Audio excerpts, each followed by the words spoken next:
It is not allowed to work overtime hours more than 2 hours per day. And in 3 weeks, it is not allowed to be more than 144 hours. Guys दो इतनी बड़ी ज़बरदस्त कानून आई है, नई कानून बनाई है यूएई गवर्नमेंट ने कि ये दोनों कानून से सच में बोल रहा हूँ, ये जो कंपनी है उनकी नानी याद आएगी, क्योंकि लेट्स आया लेकिन दुरुस्त आया। ये कानून पहले आना चाहिए था, लेकिन आखिरकार यूएई गवर्नमेंट ने दो नए कानून बनाया है।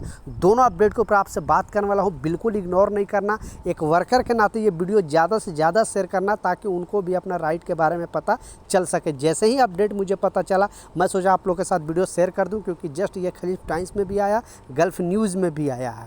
तो चलिए स्टार्ट करता हूं, बताता हूं अपडेट के बारे में।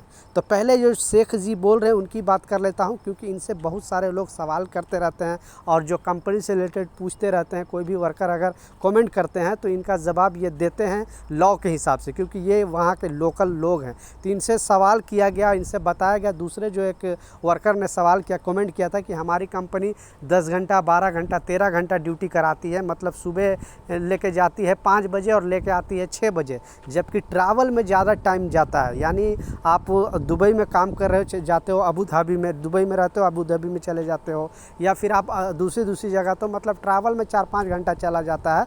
तो ये कानून क्या कहता है कि ट्रैवल का जो चीज़ है वो आपको ओवर टाइम में मिलना चाहिए कि नहीं। तो इसमें बताया गया है कि ट्रैवल सारे कंपनी को पहले गाइड किया गया था थोड़ा दिन पहले गवर्नमेंट की तरफ से, कि जहाँ भी आपका काम है, जहाँ भी आपका कैंप है, लेबर कैंप है, तो 1 घंटा के अंदर अगर ट्रैवल है तो उसका तो मुश्किल नहीं है, वो ट्रैवल का आपको कंपनी नहीं दे सकती। लेकिन 1 घंटा से ज़्यादा अगर आपको ट्रैवल लग रहा है, ट्रैवल लगने में टाइम लग रहा है, तो उसमें आप ओवर टाइम का हकदार है। तो आपकी कंपनी क्या वन साइड की देती है कि नहीं, नीचे कमेंट सेक्शन में ज़रूर बताना। और इसमें यह भी बताया गया है कि अगर ओवर टाइम का कैलकुलेशन कैसे होगा, तो देखिए ये क्लियरली बताया गया। मोहरे ने भी अपडेट जारी करके बताया, ये शेख साहब भी अपडेट जारी करके बताए हैं कि जो ओवर टाइम का है वो क्लियरली, यानी 1 घंटे काम करोगे तो आपको 1.25 घंटे का पैसे लेने का आप हकदार रखते हो। अगर कोई कंपनी नहीं दे रही है तो बेधड़क आप कंप्लेन कर सकते हो, और हॉलीडे में 1 घंटे काम करोगे तो 1.5 घंटे का आपको पैसे मिलेगा।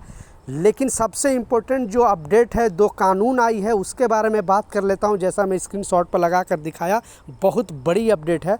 पहला जो ऐसा मैं बताया कि इसमें बताया गया, क्योंकि अब बहुत सारे वर्कर, छोटे मोटे जो कंपनी हैं, वो बहुत सारे वर्कर से डायरेक्ट डील करते हैं, मतलब काम से रिलेटेड आपसे पूछते हैं। अगर आपको दिन में काम पे कहीं पर डाले और फिर आपसे सवाल जवाब करते हैं कि आपने आज कितना काम किया, आपका प्रोडक्शन क्या है, तो वो सवाल जवाब कर सकते हैं। लेकिन इसमें बताया गया कि आपको अगर कोई इंसल्ट करता है या गाली गलौज करता है और आपके पास अगर डॉक्यूमेंट है, उस नियोक्ता के खिलाफ आप लाजिम कंप्लेन कर सकते हो। और उसका जो जुर्माना लगाया गया है, मगर डॉक्यूमेंट होना चाहिए, आपके पास कुछ ना कुछ प्रूफ होना चाहिए इस कानून के तहत। तो उसमें जुर्माना जो लगाया जाएगा 2 लाख दिरहम लगाया जाएगा। और नियोक्ता पे यानी अरबाब पे, जो मालिक है, अगर कोई भी वर्कर को इंसल्ट करता है, गाली देता है, गाली गलौज करता है, उसको परेशान करता है काम से लेटर, तो गवर्नमेंट ने एक नया कानून बनाया है।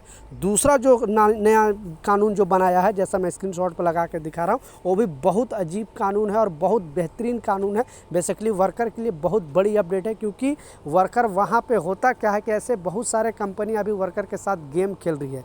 पहले आपको स्क्रीनशॉट पर लगा कर दिखा रहा हूँ, क्योंकि मैं इसे हिंदी में ट्रांसलेशन करके आपको पहले पढ़ के सुनाता हूँ। मेरे साथ साथ आप भी पढ़ सकते हो। इसमें बताया गया न्यूज़ में कि बिना उचित परमिट के एक कर्मचारी को भर्ती करना, श्रमिकों का बकाया बिना चुकाए किसी कंपनी को बंद करना, या किसी कर्मचारी को भर्ती करने के बाद उसे बिना काम को छोड़ देना, नियोक्ता द्वारा इस तरह के उल्लंघन के संयुक्त अरब इमारात के श्रम कानून, श्रम संबंधों को जो करने वाली 2021 में कानून बनाया गया था, उस कानून के तहत अगर कोई कंपनी इस तरह का हरकत करती है, यानी आपको हायर करके काम नहीं दे रही है, सैलरी नहीं दे रही है, आपको हायर करके और कंपनी बंद कर दी है या बंद करने का नाटक की है, तो गवर्नमेंट ने नया अपडेट जारी करके बताया है कि 10 मिलियन दिरहम, आप समझ सकते हो, तो करोड़ों रुपया जुर्माना लगाया जाएगा उस कंपनी के ऊपर। और आपको जितनी सैलरी में एग्री किया है, यानी आपकी 1000 दिरहम सैलरी है, तो कंपनी के पास काम रहे ना रहे, वो 1000 दिरहम कंपनी को देना पड़ेगा, कंपनी कहीं से भी दे, क्योंकि आपको ये नियुक्त किया है। तो ये सब अगर उल्लंघन करता है कोई भी कंपनी, तो उस कंपनी के खिलाफ गवर्नमेंट ने नया कानून के तहत उसे 10 मिलियन दिरहम जुर्माना लगाएगा।